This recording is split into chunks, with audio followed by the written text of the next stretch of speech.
এই যে আজকে আপনারা মাহফিলটা দিয়েছেন ইসালের সওয়াব।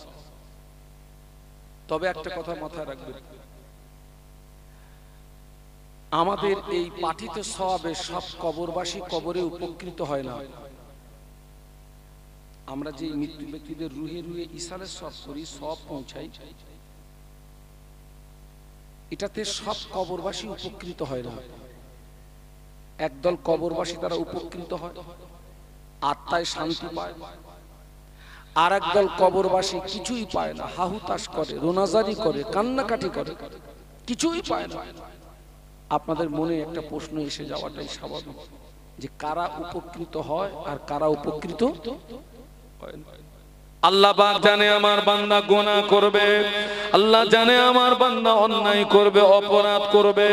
আল্লাহ পাক বলেন, ও আমার বান্দা, তুই অন্যায় করার পরে, অপরাধ করার পরে, গুনাহ করার পরে তুই আমার কাছে এভাবে দোয়া চাইবি, আল্লাহুম্মা গফির লানা, হে আল্লাহ তুমি আমাকে ক্ষমা করো, ওয়ালি ইখওয়ানিনা আল্লাযিনা সাবাকুনা বিল ঈমান, এবং আমার ওই সমস্ত ভাই দিগকে ক্ষমা করো যারা ঈমান নিয়ে কবরে, বলুন সুবহানাল্লাহ।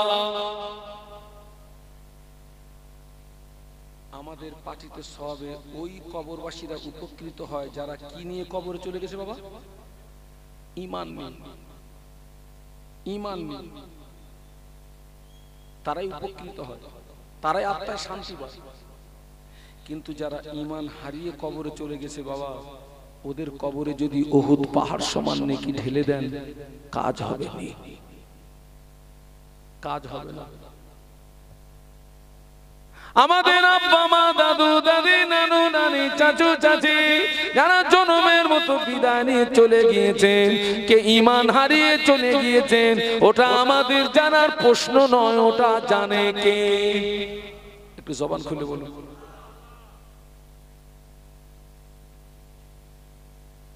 ও আমার ভাইরা, যারা ঈমান হারিয়ে কবরে চলে গিয়েছে, ওই কবরবাসীদের কি ঈমান আনার রাস্তা আছে নাকি? এর তাকবীর দেন তো, নারায়ে তাকবীর। আয় জোরে বলেন তো, নারায়ে তাকবীর। শ্রদ্ধা ভাজন হুজুর কেবলা বলুন জিন্দাবাদ, জোরে বলুন জিন্দাবাদ। আমার দাদা পীরের আওলাদ বলুন জিন্দাবাদ। আমাদের সকল আর শ্রদ্ধার পাত্র হুজুর কেবলা বলুন জিন্দাবাদ। নারায়ে তাকবীর, নারায়ে তাকবীর। ও আমার ভাইরা, যারা ঈমান নিয়ে কবরে চলে গিয়েছেন, ওরাই আমাদের পাঠিত সওয়াবে কবরে উপকৃত হয়। কিন্তু যারা ঈমান হারিয়ে কবরে চলে গিয়েছে বাবা, ওদের কবরে যদি উহুদ পাহাড় সমান পরিমাণে নেকি ঢেলে দেওয়া হয়, কাজ হবে না।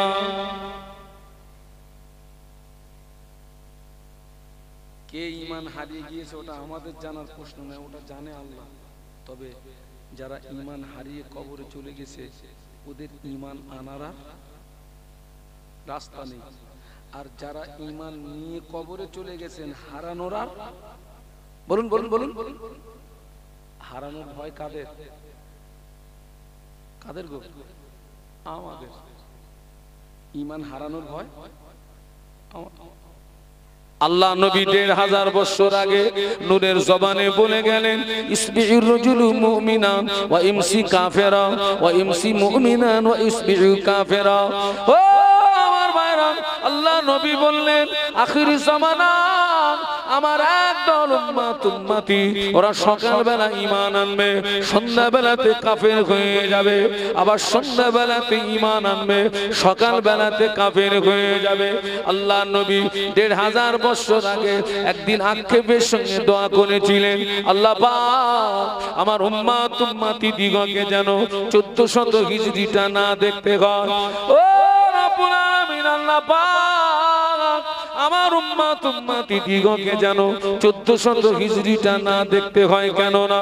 ওই হিজরিটা, ওই হিজরিটা, ওই যুগটা, ওই জমানাটা এত ভয়াবহ জমানা হবে, হাতের তালুতে আগুন রাখা যত না কষ্ট হবে, তার চেয়ে আরো বেশি কষ্ট হবে ঈমান নিয়ে বেঁচে থাকা। একটু বলুন না আল্লাহু আকবার, একটু জবান খুলে বলুন। আল্লাহ রাসূল আক্ষেপের সঙ্গে আল্লাহ পাক আমার উম্মতকে যেন 1400 হিজরিটা না দেখতে হয়, কারণ ওয়াদাইদ খাদাইতানা ওয়াহাব লানা মিন লাদুনকা রাহমা ইন্নাকা আনতাল ওয়াহ্হাব। আল্লাহ পবিত্র জুমার রাতে আসমান সমূহ গোনা নিয়ে আপনার শাহী দরবারে দুটি হাত তুলেছি। আল্লাহ পাক আপনি দয়াময়, দয়া করে আমাদের সকলের জীবনে ছোট বড় সমূহ গোনা মাফ করে দিন। আমাদের বাপ মা, বিবি, ছেলে মেয়ে, মোহাব্বতের মানুষ, উম্মতে মুসলিমা, জীবিত মৃত সকলের জীবনের গুনাহ মাফ করে দিন।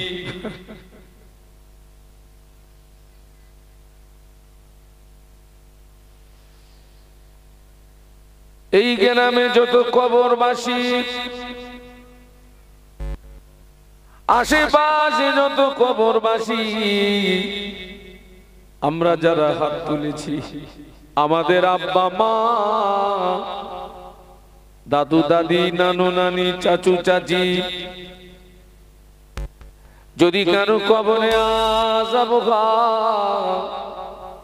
আযাবে কবর মাফ করে দিন। মুর্দাদের কবরগুলো জান্নাতের নূর দিয়ে গুলজার করে দিন। আজকের মাহফিল কবুল করুন। এই মাহফিলে যে আলোচনা রাখলে এই এলাকার মানুষের উপকারে আসে, এমন কিছু আলোচনা আমায় করবার মতো তৌফিক দিন। লা তাকনাতু মির রাহমাতিল্লাহ, ইন্নাল্লাহা ইয়াগফিরুদ যুনুবা জামিআন, ইন্নাহু হুয়াল গফুরুর রহিম। লা ইলাহা ইল্লাল্লাহ মুহাম্মাদুর রাসূলুল্লাহ।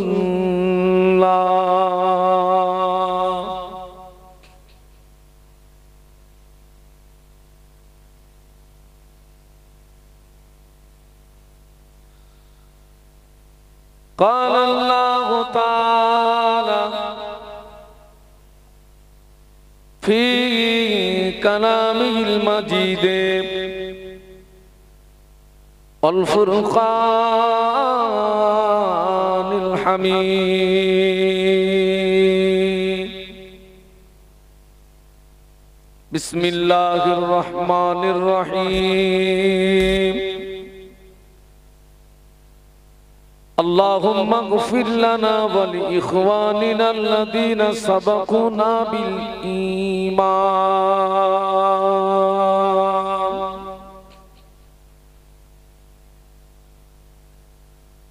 قال رسول الله صلى الله عليه وسلم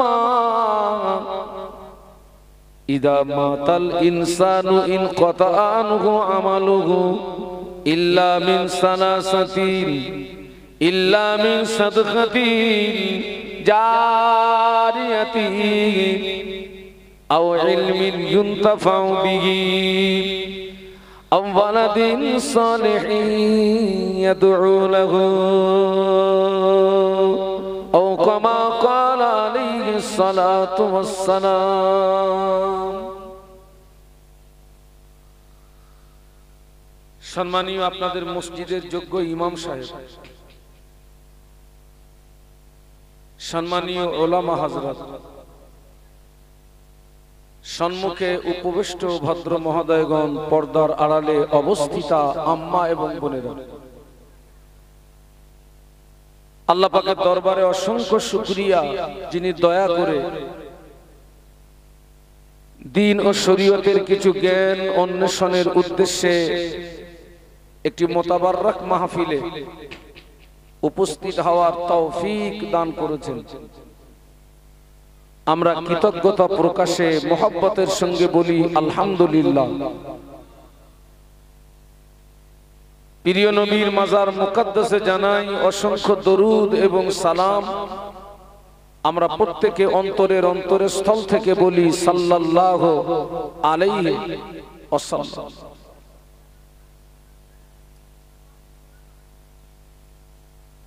আমার মূল আলোচনা শুরু করার আগে আপনাদেরকে আরো দুটি কথা বলছি। আমি দেখছি আপনাদের অনেকের দৃষ্টি মিডিয়ার দিকে, এইটা একটু ঘোরাতে হবে। আপনাদের দৃষ্টি থাকবে বক্তার দিকে। আসমানের নিচে জমিনের উপরে আমার মতো পাপী, আমার মতো নিকৃষ্ট বান্দা আর কেউ আছে বলে আমার জানা নেই। আমি স্টেজে যতক্ষণ থাকবো আপনাদের দৃষ্টি থাকবে আমার এই গোনামাখা চেহারার দিকে,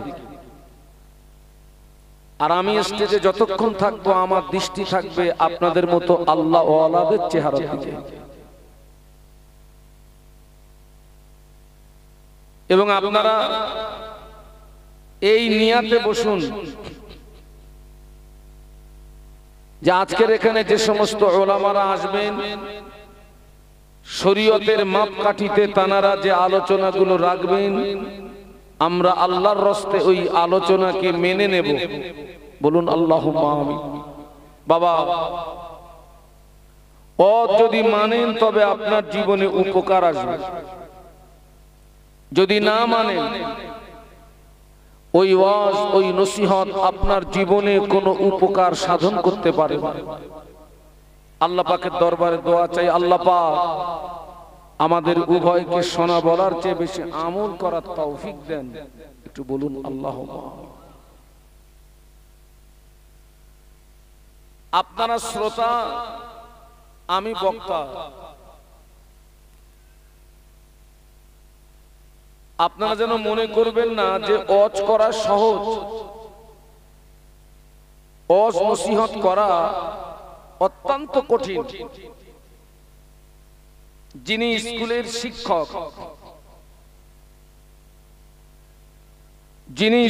শিক্ষক, তার ক্লাস নেওয়াটা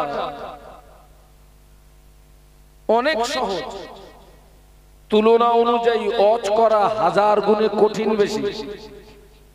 আপনি বলবেন কারণ? দেখুন, যিনি বাংলার মাস্টার, ছাত্র সব থাকে বাংলার ছাত্র, আমার কথা বুঝতে পারছেন?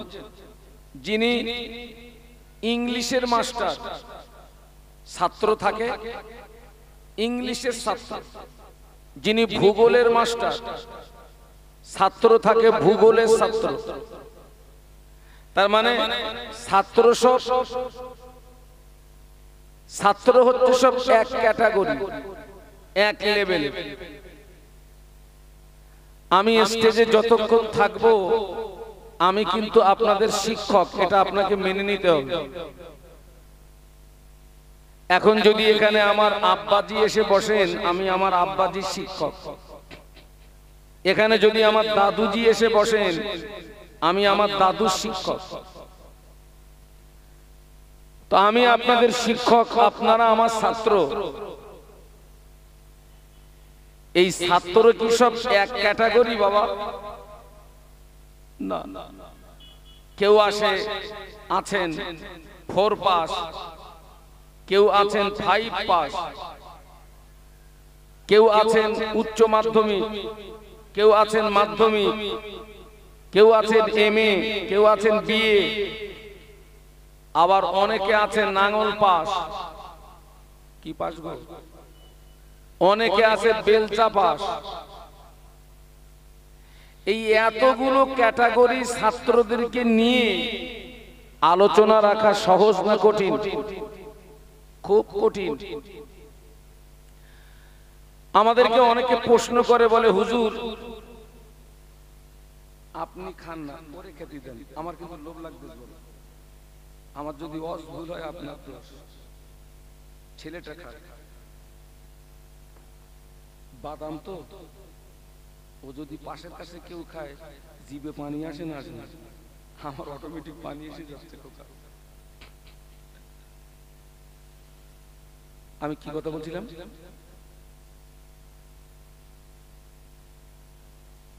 না,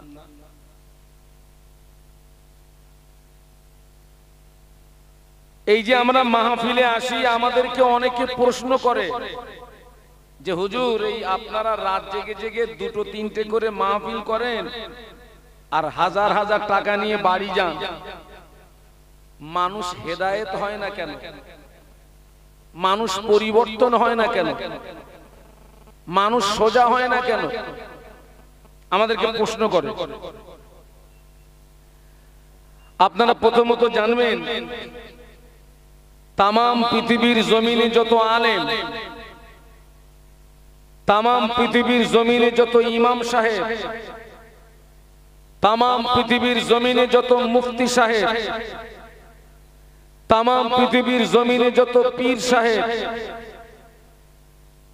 তামাম পৃথিবীর জমিনে যত আমির সাহেব, মুবাল্লিগ সাহেব, কোন সাহেবের ক্ষমতা নেই কোন মানুষকে হেদায়েত করে দেওয়ার। কথা বুঝতে পারছেন? কোন সাহেবের ক্ষমতা নেই। এবং তামাম পৃথিবীর জমিনে আল্লাহ পাক যত নবী রাসূল পাঠিয়েছেন, কোন নবী এবং রাসূলেরও ক্ষমতা নেই কোন মানুষকে হেদায়েত করে দেওয়া। বাবা, নবীদের যদি হেদায়েত করে দেওয়ার ক্ষমতা থাকতো, বাবা, নূহ নবীর ছেলের নাম কি বলেন? কেনান। আমার সঙ্গে কথা বলবেন। কেনানের ঠিকানা জান্নাত না জাহান্নাম? কেন? এই কে বললো জাহান্নাম? আরে বাপ নবী, ছেলে জাহান্নামে যাচ্ছে কেন? তাহলে এর দ্বারাতে প্রমাণিত হয় নবীদেরও ক্ষমতা নেই কোন মানুষকে হেদায়েত করে দেওয়া। নবীদের যদি ক্ষমতা থাকতো তাহলে নূহ নবীর ছেলে কেনান জাহান্নামে যেত না। হুজুর এত অজ করেন মানুষ হেদায়েত হয় না, হেদায়েত আমরা কি করব? আমাদের নবী মুহাম্মাদুর রাসূলুল্লাহ, জবান খুলে বলুন সাল্লাল্লাহু। আল্লাহর নবী মায়ের গর্ভে আব্বাকে হারালেন, 6 বছর বয়সে মাকে হারালেন, 8 বছর বয়সে দাদুকে হারালেন। আল্লাহ রসুলের দাদুজি ইন্তেকালের পরে বিশ্বনবীর দেখাশোনার দায়িত্ব নিলেন চাচা আবু তলেব। কোন চাচা? সবাই মিলে বলুন, আবু তলেব। এই আবু তলেব হলেন ওই জমানার কাবার মোতাওয়াল্লি, হাসিম বংশের নেতা, যিনি একজন সম্মানীয় ব্যক্তি। এই আবু তলেব আল্লাহর নবীকে যে ভালোবাসা দিয়েছিলেন, কতটা গুরুত্ব সহকারে শুনুন। এই আবু তলেব আল্লাহর নবীকে যে ভালোবাসা দিয়েছিলেন, ওই ভালোবাসা যদি এক পাল্লায় রাখা হয়, আর তামাম পৃথিবীর মানুষ নবীকে যে ভালোবাসা দিয়েছেন সাহাবীদের বাদ দিয়ে, ওই ভালোবাসা যদি অপর পাল্লায় রাখা হয়, আবু তলেবের নবী ভালোবাসার পাল্লাটা ভারী হয়ে যাবে। মহব্বতে বলেন। আবার বলছি, তামাম পৃথিবীর মানুষ নবীকে যে ভালোবাসা দিয়েছেন, কারা বাদ দিয়ে? সাহাবীরা বাদ দিয়ে। ওই ভালোবাসা যদি এক পাল্লায় রাখা হয়, আর আবু তলেব নবীকে যে ভালোবাসা দিয়েছিলেন, ওই ভালোবাসা যদি অপর পাল্লায় রাখা হয়, আবু তলেবের নবী ভালোবাসার পাল্লাটা ভারী হয়ে যাবে। আরো মহব্বতে বলুন। কিন্তু বাবা ওই আবু তলেবের ব্যাপারে আমার নবীর মনে একটা চাপা কষ্ট ছিল বাবা। কি কষ্ট ছিল? কলেমা পড়িনি। আচ্ছা, কেউ যদি বলে যে নবীর চাচা কলেমা পড়িনি এর জন্য নবীর দোষ, বলা যাবে? কার দোষ? চাচার দোষ। তাহলে হুজুর এত ওয়াজ করতেছেন, মানুষ হেদায়েত হয় না, দোষ কার? আমাদের দোষ? কাদের দোষ? যে হয় না